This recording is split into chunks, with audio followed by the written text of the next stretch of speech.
वह क्षेत्र जिसमें एक ही प्रकार की प्रजातियां पाई जाती हैं उसे क्या कहते हैं? आवास, हैबिटाट। दूसरा निके, तीसरा इकोटोन और चौथा इकेट। तो हमने बताया वह क्षेत्र जहां जीव जंतु निवास करते हैं उसे आवास कहते हैं। आवास में कई निके होते हैं, आवास में कई जीव जंतु निवास करते हैं, वहीं निके में एक विशेष प्रकार के जीव जंतु निवास करते हैं।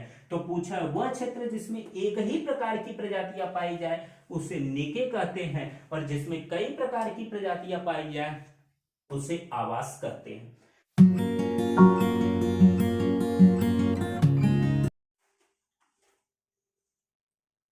नमस्कार दोस्तों, मैं अरविंद सर आप सभी का स्वागत करता हूं अपने YouTube चैनल में। हम पर्यावरण की श्रृंखला में आगे बढ़ते हैं। आज हम जैव मंडल से संबंधित तथ्यों को देखते हैं।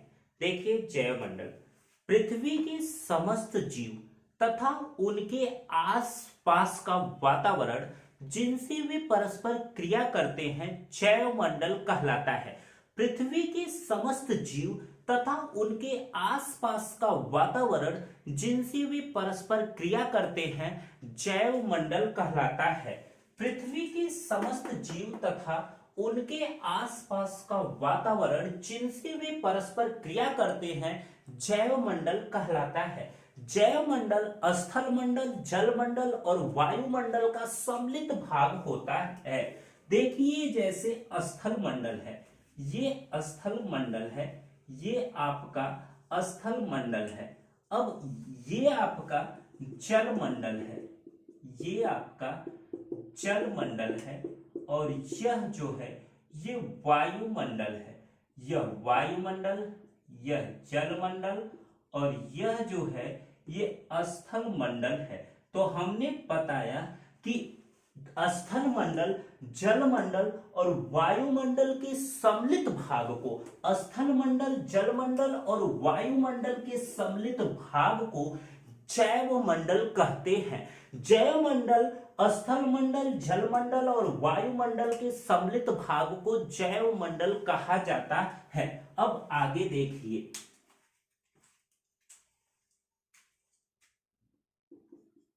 जैविक समुदाय।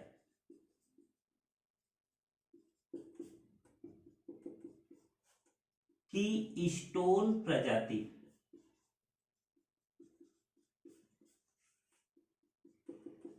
संकेतक प्रजाति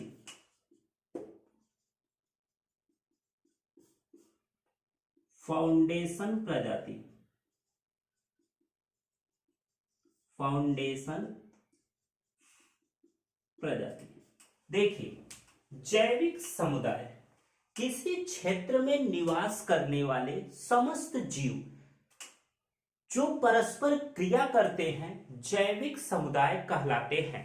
जैसे कोई जंगल है, उस जंगल में आपका घास भी है, छोटे मोटे जीव जंतु भी हैं, खरगोश भी हैं, गिलहरियां भी हैं, चिड़िया भी हैं, बंदर भी हैं, शेर भी हैं।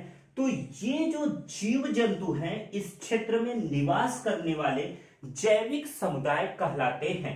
तो किसी क्षेत्र में निवास करने वाले जीव जंतु जो परस्पर क्रिया करते हैं जैविक समुदाय कहलाते हैं।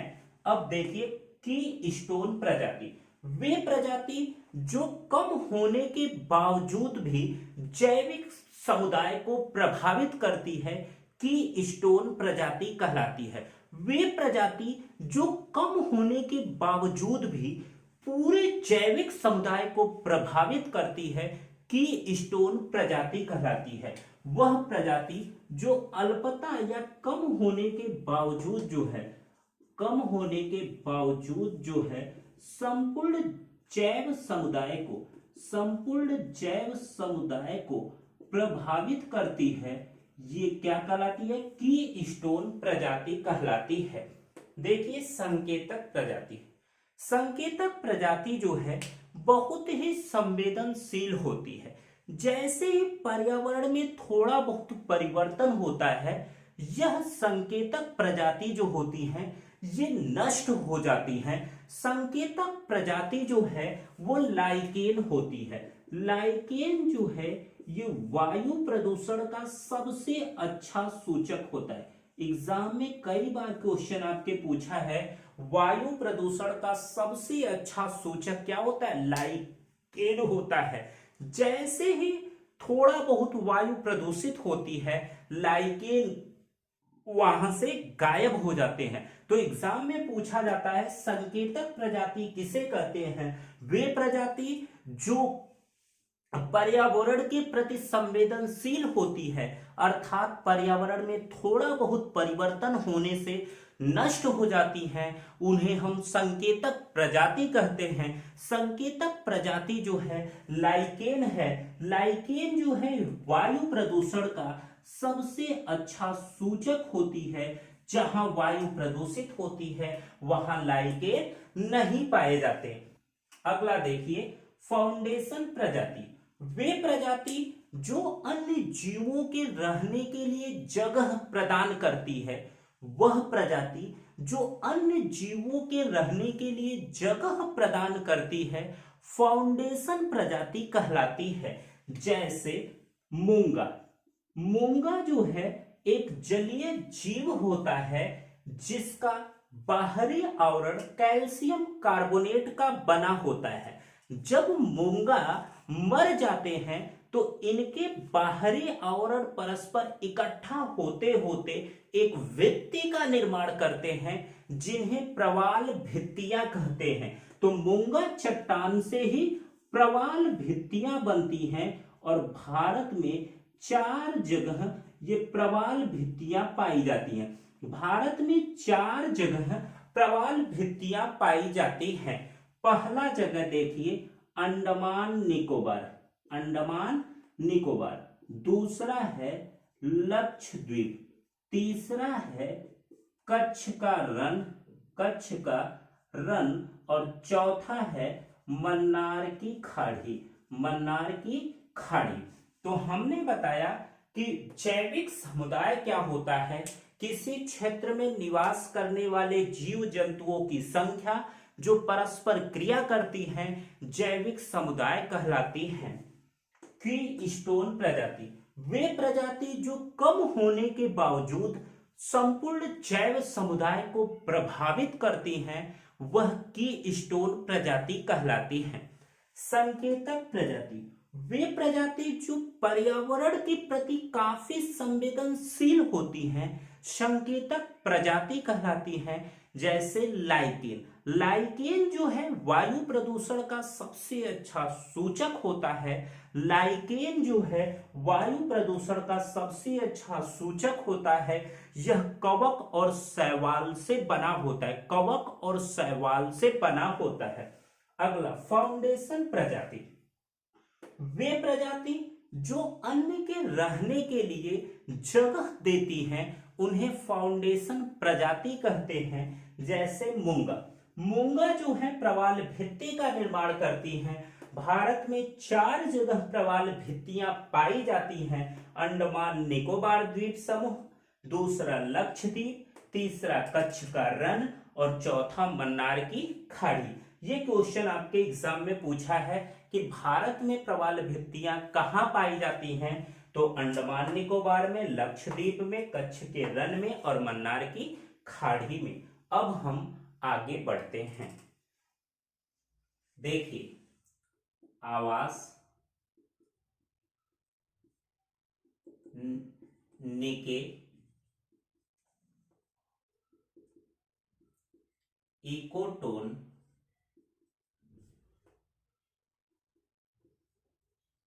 इकोमार्ग।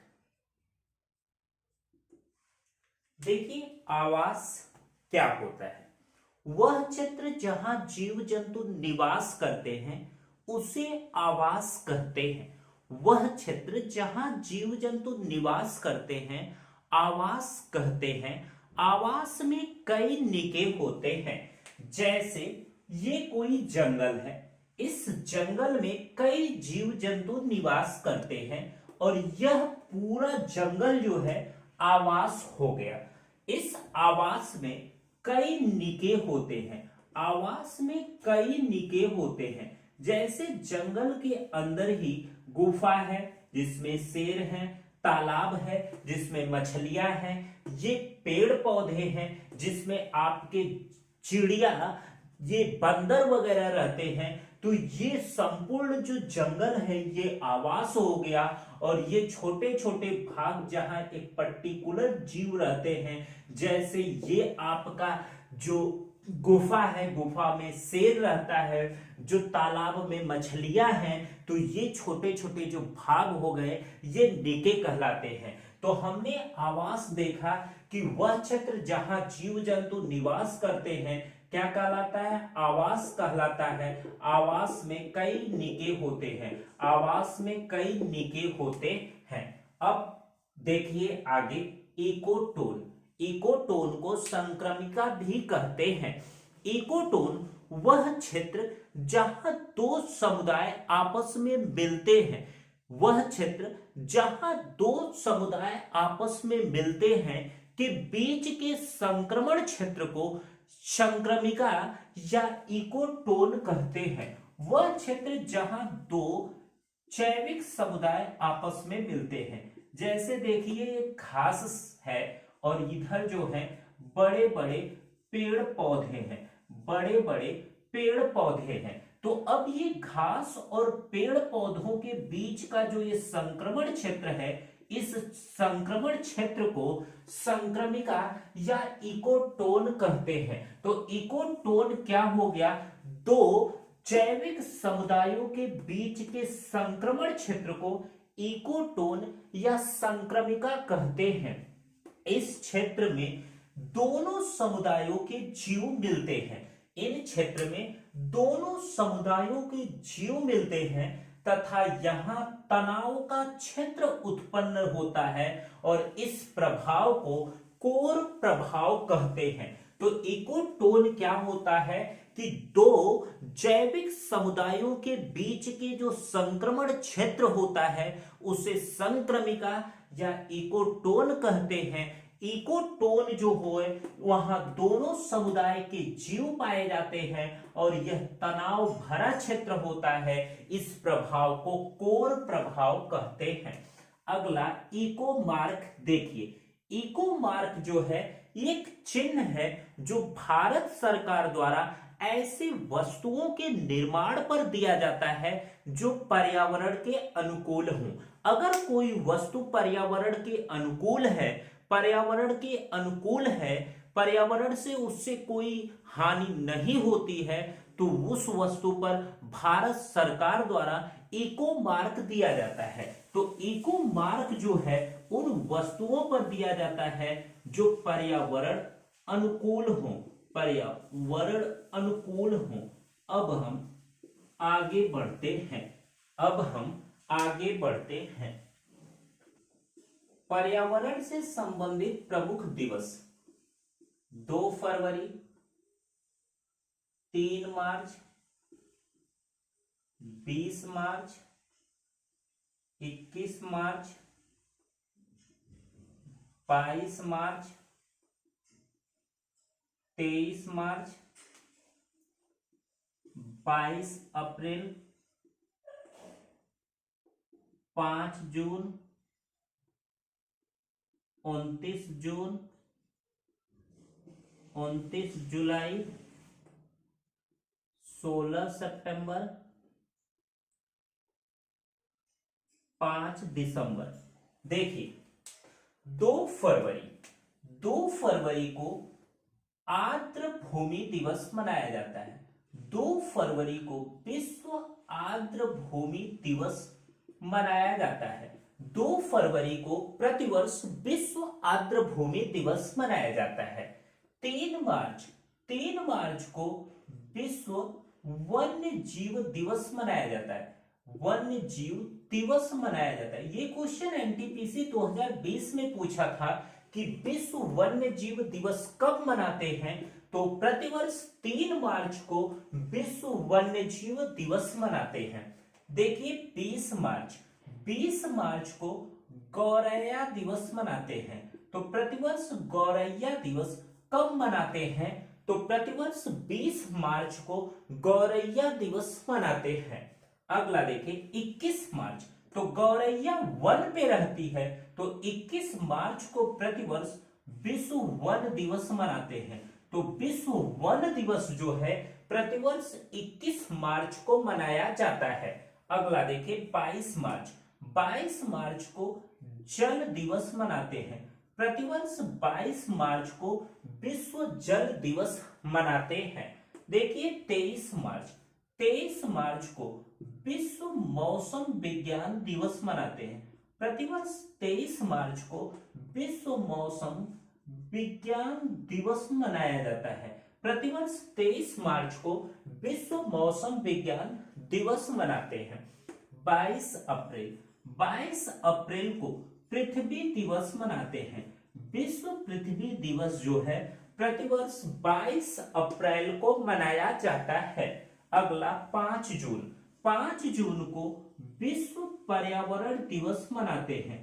विश्व पर्यावरण दिवस प्रतिवर्ष 5 जून को मनाया जाता है।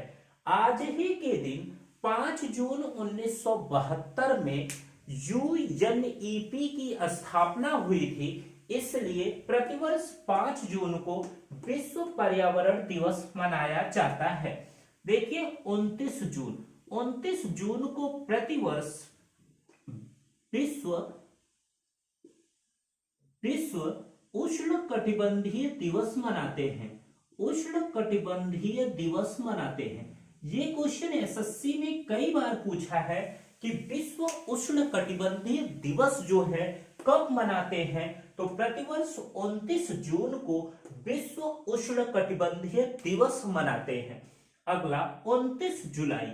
29 जुलाई को प्रतिवर्ष बाघ दिवस मनाते हैं। प्रतिवर्ष 29 जुलाई को बाघ दिवस मनाते हैं।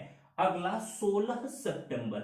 16 सितंबर को विश्व ओजोन दिवस मनाते हैं। ओजोन दिवस जो है प्रतिवर्ष 16 सितंबर को मनाते हैं। ओजोन परत जो है ये सूर्य से आने वाली हानिकारक पराबैंगनी किरणों से रोककर पृथ्वी की रक्षा करती है। अगर ओजोन परत नहीं होती, पराबैंगनी किरणें अगर हमारे शरीर पर पड़ती तो हमारी त्वचा जल जाती और हमें त्वचा कैंसर या स्किन कैंसर हो जाता। तो ओजोन परत जो है ये हमें सूर्य से आने वाली हानिकारक बैंगनी किरणों से रक्षा प्रदान करती है, इसलिए प्रतिवर्ष 16 सितंबर को विश्व ओजोन दिवस मनाते हैं। देखिए 5 दिसंबर। 5 दिसंबर को विश्व मृदा दिवस मनाते हैं। एग्जाम में क्वेश्चन मोस्ट इंपॉर्टेंट ये पूछा जाता है कि विश्व मृदा दिवस कब मनाते हैं, तो प्रतिवर्ष 5 दिसंबर को विश्व मृदा दिवस मनाते हैं। तो हमने पर्यावरण से संबंधित सभी प्रमुख दिवस को देख लिया।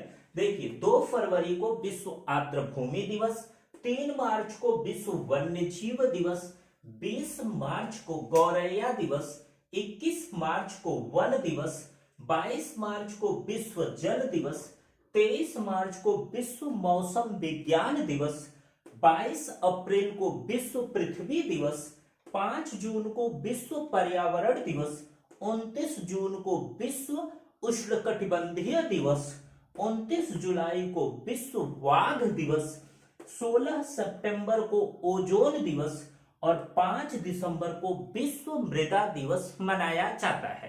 अब आगे देखिए क्योटो प्रोटोकॉल। देखिए क्योटो प्रोटोकॉल का संबंध किससे है, प्रोटोकॉल, और दूसरा जो है मॉन्ट्रियल प्रोटोकॉल। Montreal protocol.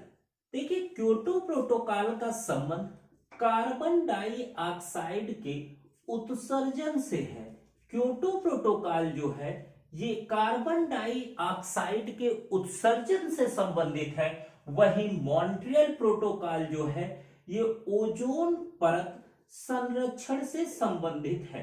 ये क्वेश्चन एग्जाम में पूछा जाता है कि क्योटो प्रोटोकॉल किससे संबंधित है, कार्बन डाइऑक्साइड के उत्सर्जन से, वहीं मॉन्ट्रियल प्रोटोकॉल जो है ये ओजोन परत संरक्षण से संबंधित है। तो इस प्रकार हमने इस पर्यावरण के प्रमुख दिवस को देख लिया। अब आइए इससे संबंधित प्रश्नों को देखते हैं।